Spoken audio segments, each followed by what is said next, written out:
અમદાવાદના રસ્તાઓ પર ડગલે ને પગલે ખાડાઓ અને ભૂવાઓનું સામ્રાજ્ય જોવા મળી રહ્યું છે। એક ખાડાથી બચો તો અન્ય 10 ભૂવામાં ખાબકો એવી પરિસ્થિતિ અત્યારે સર્જાઈ છે। ઠેર ઠેર ખાડાના કારણે વાહન ચાલકો તોબા પોકારી ઉઠ્યા છે। અત્યારે તો બિસ્માર રસ્તા અને ભૂવાના કારણે લોકોને ભારે હાલાકી પડી રહી છે।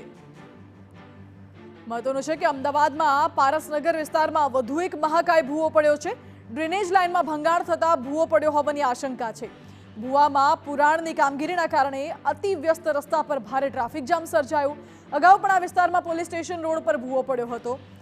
એક વિસ્તારમાં 3 જગ્યા પર કામ ચાલી રહ્યું હોવાથી ટ્રાફિક જામ હવે સામાન્ય થતા સ્થાનિકોમાં રોષ છે। પારસનગરમાં બી ભૂવો પડ્યો, રામેશ્વરમાં પડ્યો અને આગળ બધા ખાડા છે। એના કારણે ટ્રાફિકની સમસ્યા બહુ રહે છે અને પબ્લિકને અવર જવરમાં બહુ મુશ્કેલી પડે છે। એના કારણે પબ્લિક પરેશાની થઈ રહી છે।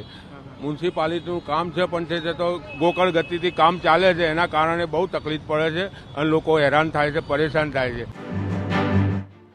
હવે વાત કરીએ અમદાવાદના જ બીજા વિસ્તારની। ઇન્દિરા સર્કલથી કોતરપુર રસ્તા પર પણ ભૂવો પડ્યો છે। રસ્તાની વચ્ચે મહાકાય ભૂવાથી એરપોર્ટ રોડ પર ટ્રાફિક જામ સર્જાયો। ભૂવાના કારણે એક તરફનો રસ્તો બંધ કરાતા વાહનો અટવાયા છે, ટ્રાફિક જામ સર્જાય છે। અમદાવાદમાં અલગ અલગ જગ્યાઓ પર ભૂવા પડવાનો સિલસિલો હજુ પણ જારી છે।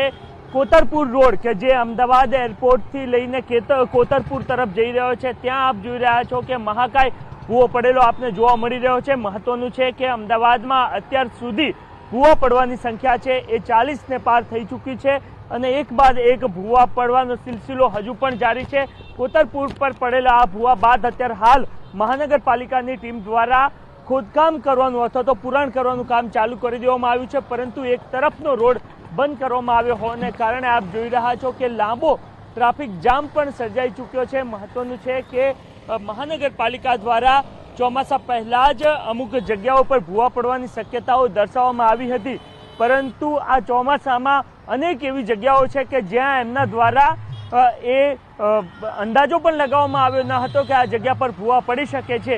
એવી જગ્યાઓ પર હાલ ભૂવા પડવાનું જારી છે અને એક બાદ એક એ સંખ્યામાં વધારો થતો પણ જોવા મળી રહ્યો છે।